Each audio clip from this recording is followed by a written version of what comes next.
Another way to collapse your ridges with large format tiles is to get a tile vibrator. So what this does, it'll vibrate the face of the tile, which in return vibrates the thinset behind it, ensuring that you do have full coverage and collapse your ridges. This one's made by Ramondi. It is a larger unit, made for larger tiles, and we'll show how it goes here.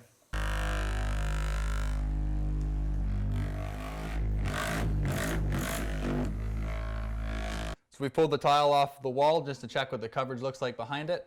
You're always shooting for 100%. 80% is the requirements that you do need, and they go up from there in wet areas. This is outside of the wet area, so what we need is 80%. This here is what good coverage looks like. That is 100%.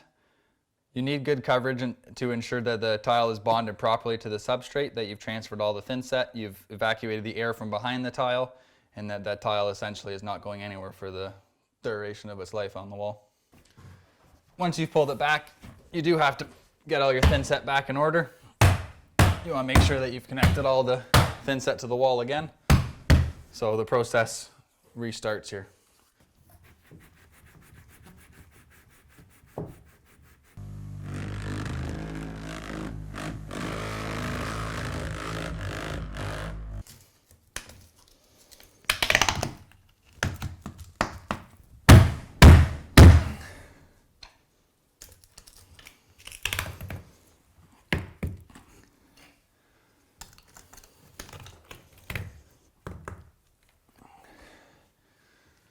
There we go. Okay, now that we have our tile back to where we want it, after checking out for the collapsed ridges, just gonna go ahead and clean out all these grout joints. It's always good to maintain clean joints.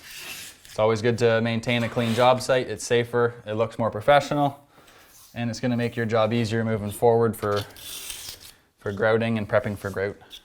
Now we've got a layout to cut our shower valve out around this tile here. So simply it's gonna get some measurements from right to left, up to down. We're going to get that circle, we'll trace the circle, cut out the circle, and come in and dry fit it.